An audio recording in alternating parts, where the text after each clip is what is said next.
কিছুদিন আগে শ্রীমঙ্গলের চা বাগানগুলো আমি পরিদর্শন করি। অপার সৌন্দর্য এখানে লুকিয়ে আছে, কিন্তু এই অপার সৌন্দর্যের মাঝে আমাদের চা শ্রমিকরা যে কত পরিমাণ কষ্টে তাদের লাইফটা লিড করে এই সম্পর্কে আমাদের আসলেই ধারণা নাই।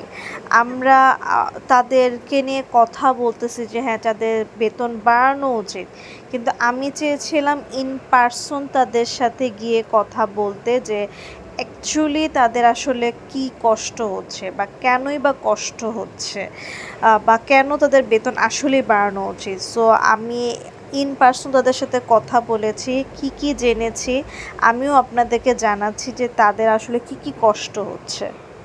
এই যে সে চা পাতার ভর্তা, আমার না মানে আমি শুধু শুনছি যে চা পাতা দিয়ে ভর্তা বানায় তারা খায়। আপনি একটু বলবেন কি কেমনে বানাইছেন? গরিবের হাত থাকি আমরা তো এটা দিয়ে ভাত খাই, 2 বেলা 3 বেলা খেয়ে দেখেন আনছি, খাই 2 বেলা খাই আনছি। আচ্ছা, হ্যালো, সরি কষ্ট করেছে। পাতা খায় না, এটা পাতাটা খায় না, এটা খাবো। এই যে ভাইয়ার দেরে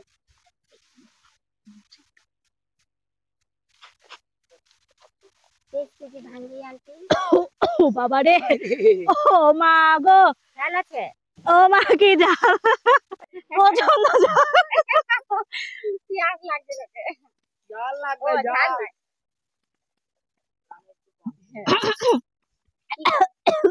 অনেক ঝাল, অনেক ঝাল। হ্যাঁ আমরা আসলে ঝাল খাই অভ্যাস না তো।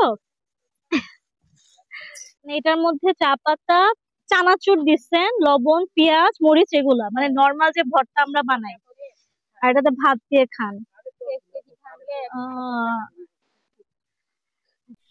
আপনারা এটা দিয়ে ভাত খান তাই না? মানে কেন, মানে আপনাদেরকে খুব বেশি 23 কেজি পাতা ভাঙলে 170 টাকা হাজিরা পায়। 23 কেজি পাতা ভাঙলে 170 টাকা হাজিরা। সব সময় আপনাদের এই কষ্টের আপনারা আন্দোলন করেন নাই কখনো জিয়া বাড়ানোর জন্য? এটাও পায় 2 দিনের 3 দিনের টাকা। আপনারা কখনো বাড়ানোর চেষ্টা করেন না? এক্সট্রা পাতা তুলেও টাকা পায়নি। এই মানে এইটাই আপনাদের খাবার, এটাই আপনাদের ডেইলি খাইতে হয়। আমাদের এই চা পাতার ভর্তা আপনার জন্য কষ্ট লাগতেছে, শুনেই কষ্ট লাগতেছে। আপনার পার ডে হচ্ছে ভাত কি প্রত্যেকদিনই খাওয়া লাগে? হ্যাঁ, আমরা খাই 2 বেলা খাই। 2 বেলায় আপনি এটা খাচ্ছেন? খাই, চাল কিনে নেই, মরিচ কিনে নেই। খাইতে কষ্ট হয় না? খাইতে কষ্ট হয় না? কষ্ট হলে কি করব, খাইতে তো অনেক কষ্ট হওয়ার কথা। আর আপনার পার ডে ইনকাম হচ্ছে 170 টাকা এখন, মানে 170 টাকা একদিনে। পাতা তুলেন? পাতা তুলি, পাতা 23 কেজি তুলে। 23 কেজি কয়টা থেকে কয়টা? 5টার সময়, 9টার সময় আসি, 5টার সময় যায়। দেখেন 8 দিন 130। হ্যাঁ, 23 কেজি হইতে হবে, তাহলে 170 টাকা পাবেন। 23 কেজি ভাঙা লাগে। পারেন 1 কেজি 23 কেজি? পাতা থাকলে আমরা ভাঙি, আর পাতা যদি না থাকে পারি না। পাতা থাকলে এমনও দিন গেছে স্যালারি পান না, 170 টাকা পান নাই? হ্যাঁ, আরো কম পাইছেন। মানে যতটুকু এই যে কাজ করি 170 টাকা 23 কেজি পাতা, এই টাকাটা এখন পাই না। আল্লাহ, এটাও যদি পাইতাম যদি খাইলাম ভালো, এই টাকাটা এখন পাই, ফ্যামিলিতে কাজ করি। আরে এই যে আপনারা দেখতে পাচ্ছেন যে ওনারা 23 কেজি তুলে, কিন্তু 23 কেজি তুলে মাত্র 170 টাকা পায়। এই যে ওনাদের জন্য ওনারা যতই আন্দোলন করুক, আমি অনেক দিন ধরে শুনতেছি, এখন তারপর তো যে ফেসবুকে কথা হচ্ছে যে চা শ্রমিকদের বেতন বাড়ানো উচিত। আমি নিজের চোখে দেখলাম। আর এই যে ওনারা পাতাটা খায়, এত কষ্ট খাওয়া, আমি মুখে দিতে দিকে জ্বলা শুরু করছে। ওনারা এটাই খায় 2 বেলা করে। এই সবার উচিত আমাদের আরো কথা বলা, চা শ্রমিকদের ওনাদের বেতন নিয়ে কথা বলা।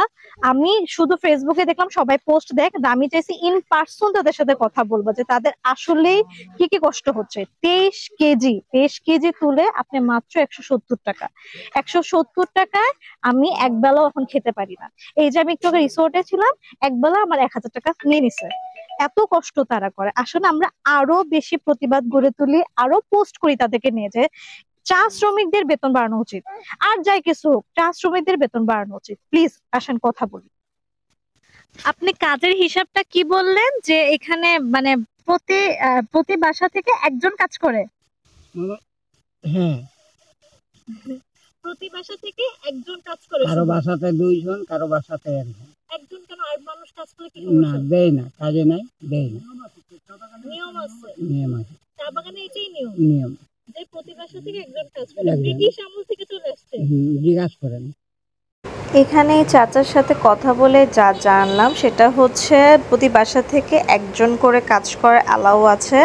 এটা বলে ব্রিটিশ আমল থেকে হয়ে আসতেছে, তাহলে প্রতি বাসায় সবাই কেউ না কেউ কাজ করতেছে।